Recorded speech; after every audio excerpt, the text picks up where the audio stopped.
입니다. 바른정당의 김성태 의원 나오셨습니다. 안녕하십니까? 예, 안녕하세요. 김성태입니다. 더불어민주당의 안민석 의원 나오셨습니다. 안녕하십니까? 특전사 출신 안민석 의원입니다.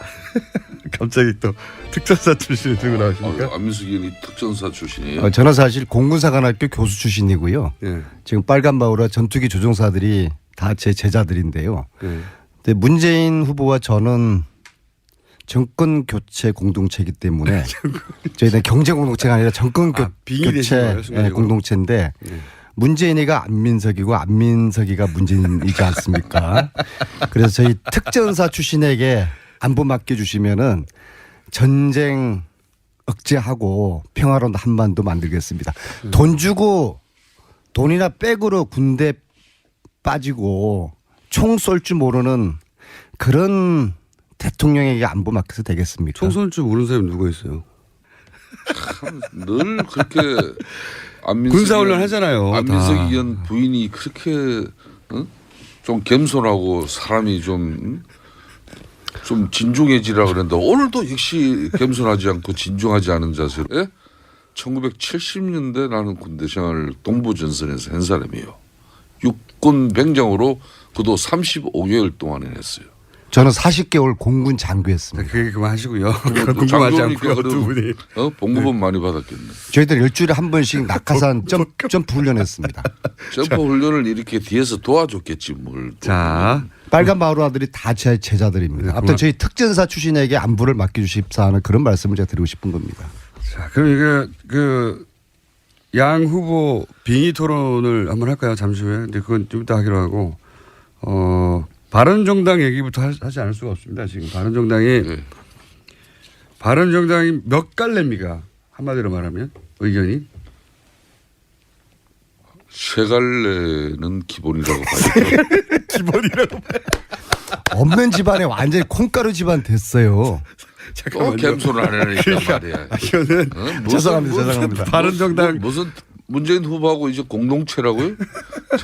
이제 참 저 공동체도 이제 또 볼만하겠네. 근데 콩가루 집안이 나서서 후보 단일화 하려고 하니까 이게 못 되겠어요. 이게 바른정당은 밖에서 공격을 안 해도 지금 자체적으로 심각하기 때문에 공격이 필요 없습니다. 자, 근데 세 갈래가 어떻게 갈려져 있습니까? 사실상 갈라질 갈래라도 있어요? 자유한국당에서 분당하고 창당을 해서 좀 따뜻하고 깨끗한 그런 새로운 보수를 지향하는 지향점을 가지고 정말 열심히 뛰었어요. 네. 특히 유승민 후보도 정말 열심히 뛰었는데도 불구하고 지금 열심히 뛰고 있죠. 네. 국민들은 이런 새로운 보수에 대한 희망과 기대를 갖기는커녕 여전히 고정적인 3% 거의 무관심 때에 비슷한 그런 관심은 많이 가져지는데 네. 그 관심이 이제 정당 지지율이나 후보 지지율로 좀 나타나줘야 되는데 아무리 기다려도 그 관심이 지지율로 이렇게 전환되지는 않는 이 암담한 현실이 저희들을 너무 힘들게 하고 있고 네. 그러니까 우리가 아무리 새로운 보수의 지향점을 이렇게 가지고 많은 변화를 시도하지만은 국민들이 니네들 이야기하는 거 그 현실적이지 못해.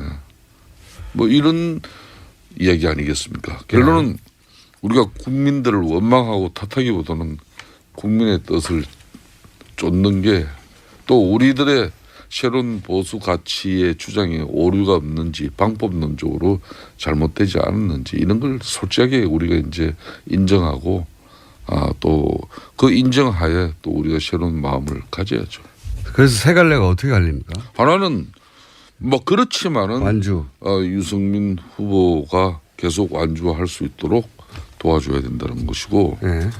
하나는 뭐 국민의당과 또 연대를 통해서 후보 단일화를 가져가는 그런 입장이 있는 것이고 또 한 기류는 안민석 의원이 늘 위장이혼 관계라고 늘 밝히고 있는 자유한국당과 다시 후보 단일화를 가져가는 그런 세 갈래 길이 있겠죠. 누가 어떤 어느 새가 제일 강하죠 지금? 어느 새가 굳이 강한 걸 뭐 이렇게 뭐 계량치로 가지고 말씀드릴 수는 없습니다만은 네, 팽팽합니까? 대체적으로 지난번 의원총회 내용을 이렇게 보면은 네. 33명의 의원 중에 외국 출장 가고 이런 의원들 한두 명 빼고는 발언자 중에서 이 삼자 단일화, 그러니까 반문 패권 저지를 위한 삼자가 아니라 삼자 단일화를 해야 된다는 쪽의 의원들이 하지 말아야 된다는 의원들은 한 대략 7명, 7, 8명 선이고 나머지는 대체로 20명 이상의. 네, 그렇습니다.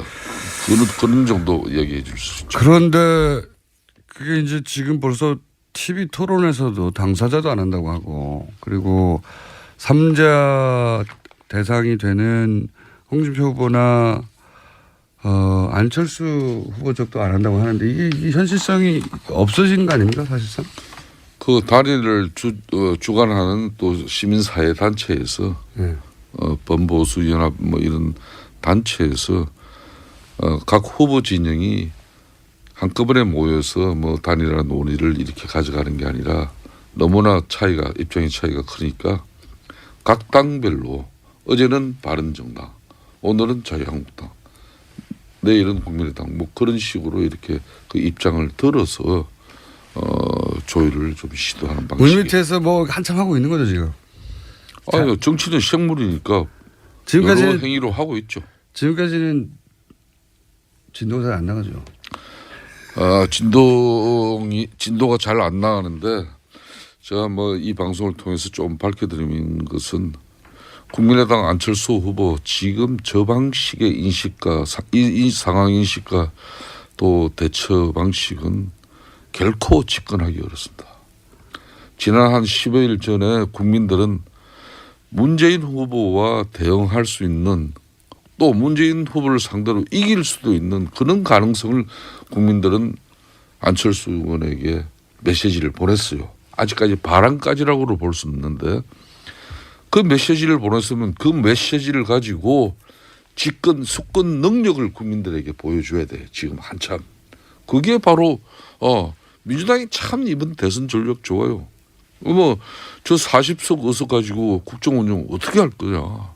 새누리당 157석 가지고도 헤매고 그랬는데 우리도 120석 가지고 어렵다. 이런 이야기를 하니까 그게 먹혀요. 그런데 여전히 40석밖에 안 되는 게 민주당이 저 주장하면은 그때도 국민들이 다 뒷받침해 준다. 아니 대통령 뽑아줘 놓고 국정 운영까지도 국민들이 끝까지 뒷받침해 줍니까? 입법부하고 행정부하고 관계도 그렇게 국민들이 다 해결해 줍니까? 그러니까 그런 아주 어찌 보면은 좀 안이한 인식 자체가 지금 안철수 후보의 지지율이 계속 빠지는 여러 가지 요인 중에 하나입니다. 오늘 이 아침에 맹자님 말씀부터 드려야 되겠는데요. 맹자왈 전쟁은 총칼로 하는 것이지만 그때는 총은 없었지만 무기로 하는 것이지만 정치는 명분으로 하는 것이다. 이렇게 말씀하셨어요. 지금까지 2강 구도가 1강 1중 3약 구도로 이제 바뀌어지면서 질 것 같으니까 이 선거공학적인 일종의 꼼수라고 저는 보고요. 그러니까 명분도 없고 오로지 반문으로 단일화하겠다?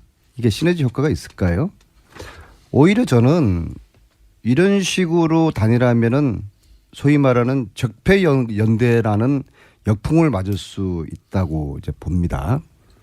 그래서 지금은 이 명분 약한 이 단일화 여기 대해서 별다른 시너지 효과가 없을 것이다 말씀드리고 단기사병이 그동안 우리나라를 지켜왔던 그 막강한 역할에 대해서는 제가 인정을 하고요. 일단 제가 말씀드리는 아까 취지는 그래도 그 대북 안보관에 대해서 어느 누구보다도 철저하게 스스로가 단련되고 검증된 그런 인식을 가지고 있으니까 이런 후보에게 국방과 안보를 맡기시면 든든하게 나라를 지켜드리겠다 그런 말씀을 제가 드리고자 하는 겁니다. 그러니까 단기 사병이나 민석 의원님 이 방송에 특정 후보를 지지하는 그런 대리 지금 토론자로 여기 참석하지 않았지 않습니까? 왜 맨날 안민석 의원은 말이에요.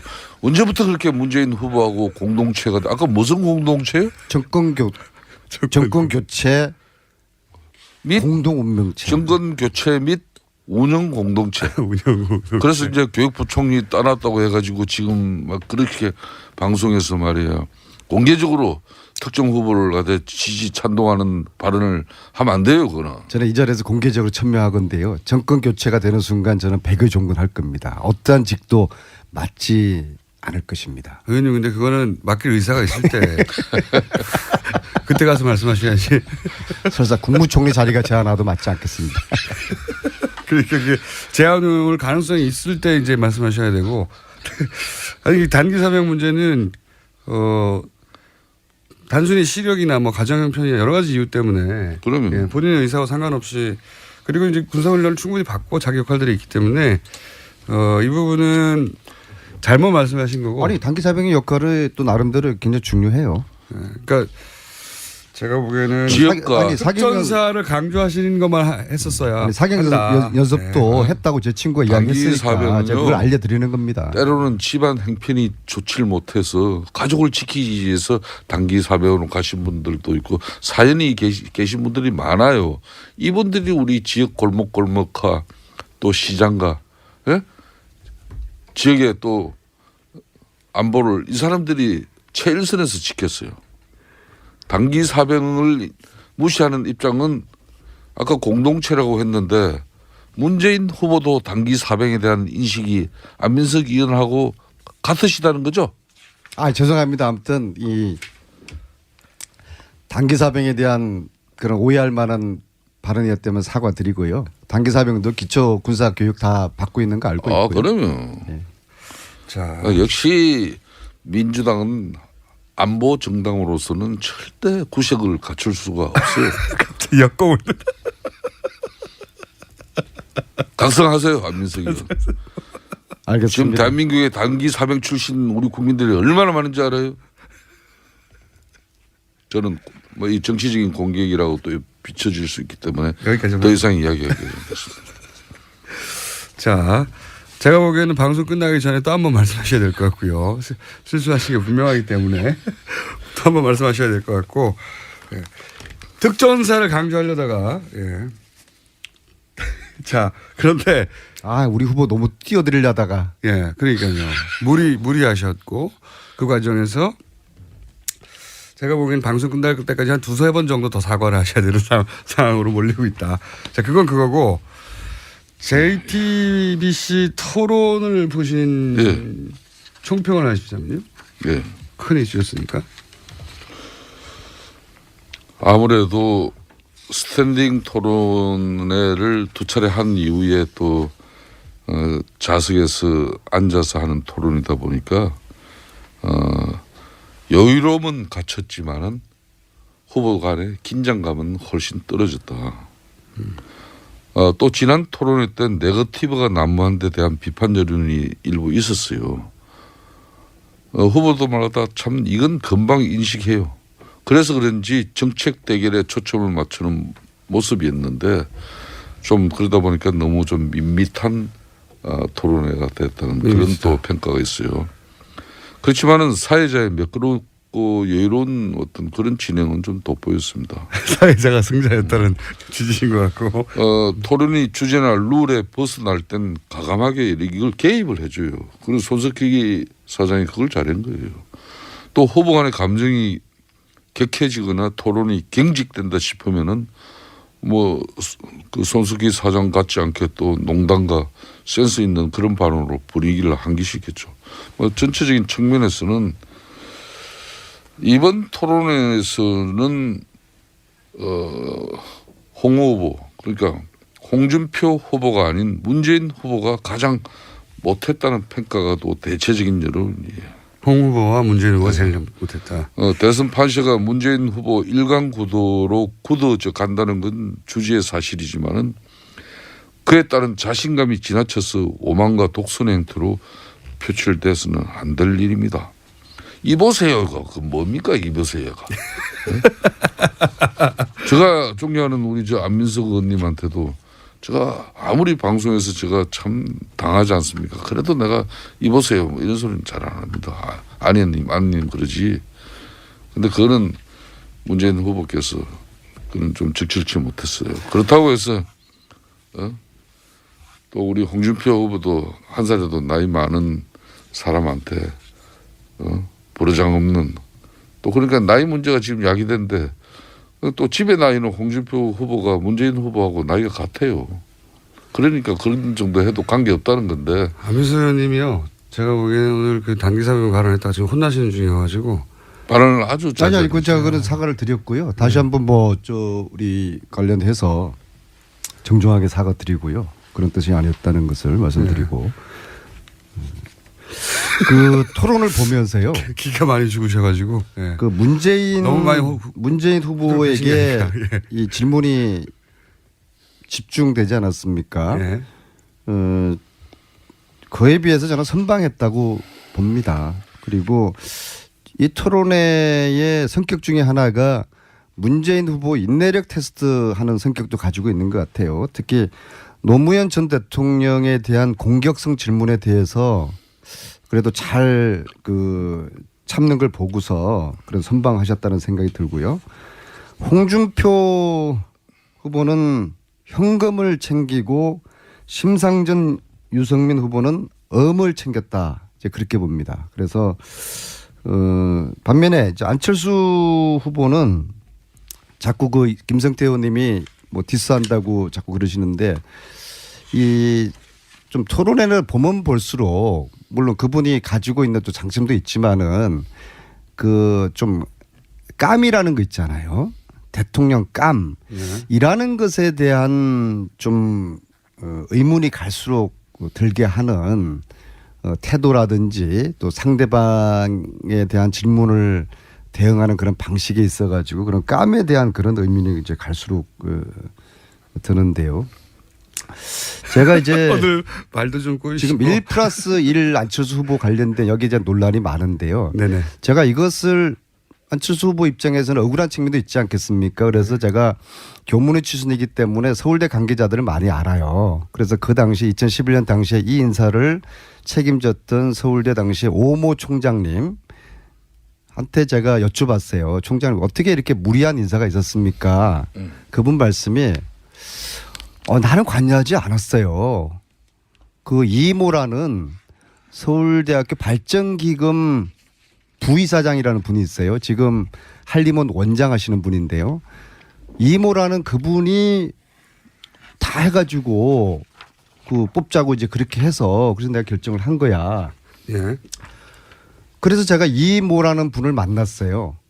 직접 만나러 갔어요. 그래서 이 인사를 이모 저 박사님께서 다 연세가 70세 정도 되셨더라고요.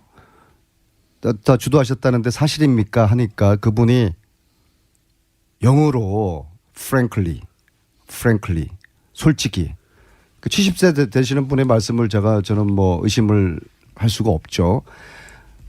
총장이 안철수를 뽑아라고 해서 그래서 그분이 서울 의대 출신이에요. 당신이 선배니까 안철수를 만나서 이것을 잘 이야기 결과를 잘 만들어 봐라. 그래서 자기는 시키는 대로 했다는 거예요. 너무 이야기가 길어지고 네, 있네요. 그래서 이 두 분 사이에 컨디션이 굉장히 안 좋으신데요.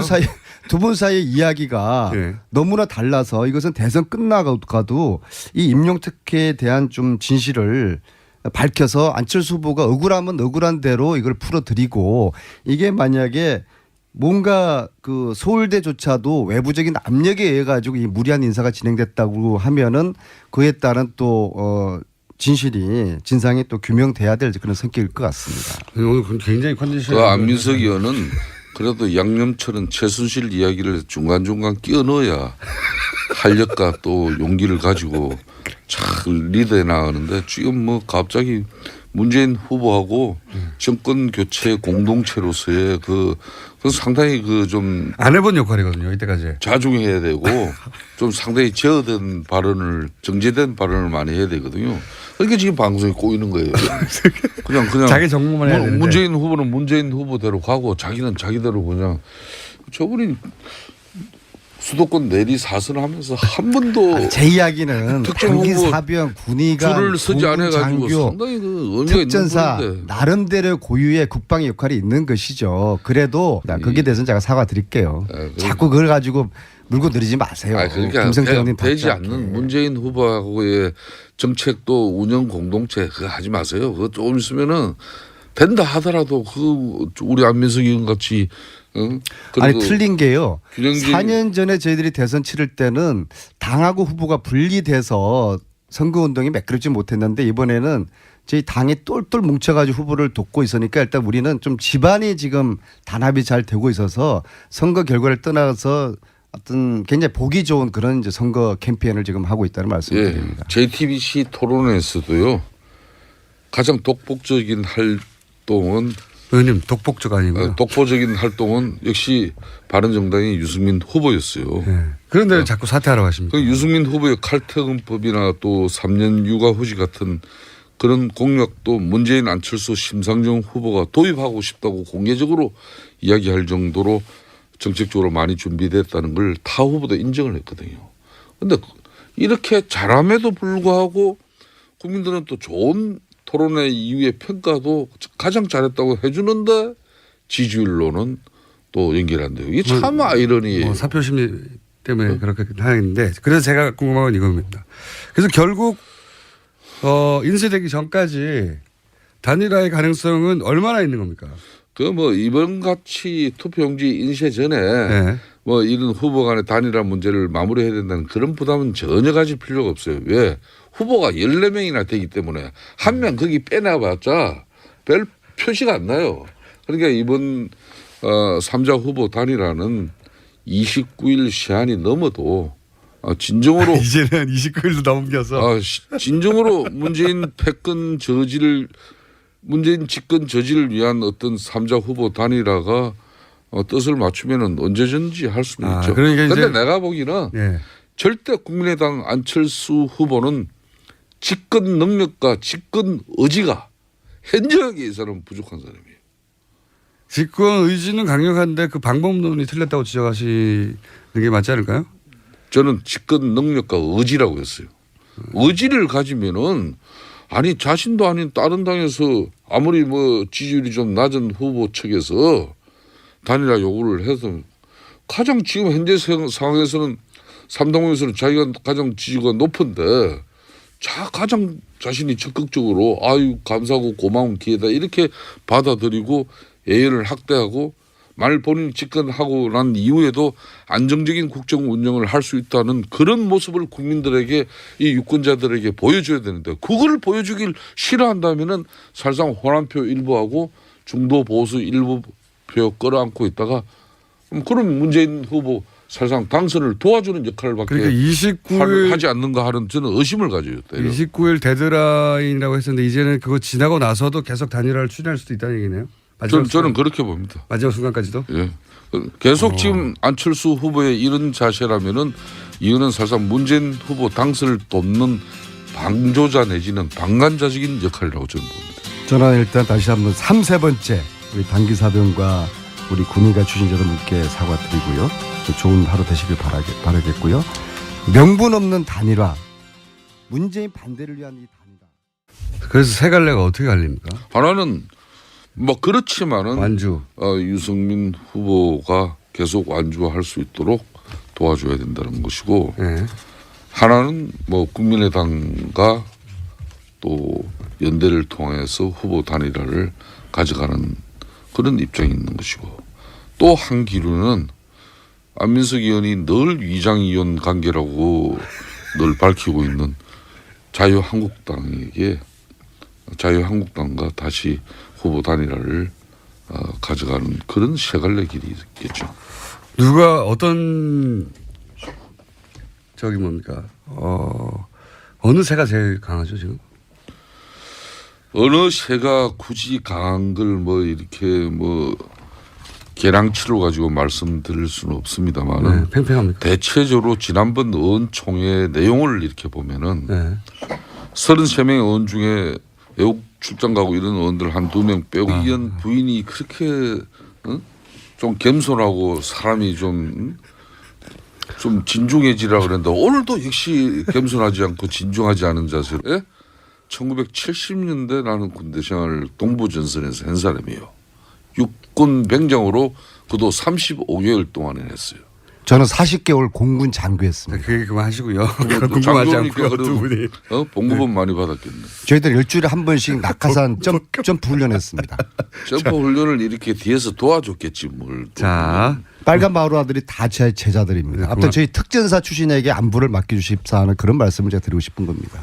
자, 그럼 이게 양 후보 빙의 토론을 한번 할까요? 잠시 후에. 근데 그건 좀 이따 하기로 하고, 바른정당 얘기부터 하지 않을 수가 없습니다. 지금 바른정당이 몇 갈래입니까? 한마디로 말하면 의견이. 세 갈래는 기본이라고 봐야죠. 고정적인 3% 거의 무관심 때에 비슷한 그런 관심은 많이 가져지는데 네. 그 관심이 이제 정당 지지율이나 후보 지지율로 좀 나타나줘야 되는데 아무리 기다려도 그 관심이 지지율로 이렇게 전환되지는 않는 이 암담한 현실이 저희들을 너무 힘들게 하고 있고 네. 그러니까 우리가 아무리 새로운 보수의 지향점을 이렇게 가지고 많은 변화를 시도하지만은 국민들이 니네들 이야기하는 거 그 현실적이지 못해. 뭐 이런 이야기 아니겠습니까? 결론은 우리가 국민들을 원망하고 탓하기보다는 국민의 뜻을 쫓는 게 또 우리들의 새로운 보수 가치의 주장에 오류가 없는지 방법론적으로 잘못되지 않았는지 이런 걸 솔직하게 우리가 이제 인정하고 또 그 인정하에 또 우리가 새로운 마음을 가져야죠. 없는 집안에 완전히 콩가루 집안 됐어요. 또 겸손을 안 하니까 말이야. 이거는 죄송합니다. 바른정당 무슨 문재인 후보하고 이제 공동체라고요? 이제 참 저 공동체도 이제 또 볼만하겠네. 근데 콩가루 집안이 나서서 후보 단일화 하려고 하니까 이게 못 되겠어요. 이게 바른정당은 밖에서 공격을 안 해도 지금 자체적으로 심각하기 때문에 공격이 필요 없습니다. 자, 근데 세 갈래가 어떻게 갈려져 있습니까? 사실상 갈라질 갈래라도 있어요? 네. 분당하고 창당을 해서 좀 따뜻하고 깨끗한 그런 새로운 보수를 지향하는 지향점을 가지고 정말 열심히 뛰었어요. 네. 특히 유승민 후보도 정말 열심히 뛰었는데도 불구하고 지금도 열심히 뛰고 있죠. 네. 국민들은 이런 새로운 보수에 대한 희망과 기대를 갖기는커녕 여전히 드립니다. 바른정당의 김성태 의원 나오셨습니다. 안녕하십니까? 예, 안녕하세요. 김성태입니다. 더불어민주당의 안민석 의원 나오셨습니다. 안녕하십니까? 특전사 출신 안민석 의원입니다. 갑자기 또 특전사 출신을 들고 나오십니까? 안민석 의원이 특전사 출신이에요. 저는 사실 공군사관학교 교수 출신이고요. 예. 지금 빨간 마우라 전투기 조종사들이 다 제 제자들인데요. 예. 근데 문재인 후보와 저는 정권 교체 공동체이기 때문에 저희는 경제 공동체가 아니라 정권 빙의 되신 교체 거예요, 순간적으로? 공동체인데 문재인이가 안민석이고 안민석이가 문재인이지 않습니까? 그래서 저희 특전사 출신에게 안보 맡겨주시면은 전쟁 억제하고 평화로운 한반도 만들겠습니다. 돈 주고 돈이나 백으로 군대 빠지고 총 쏠 줄 모르는 그런 대통령에게 안보 맡겨서 되겠습니까? 총 쏠 줄 모르는 사람이 누가 있어요? 늘 그렇게 군사훈련 하잖아요. 다.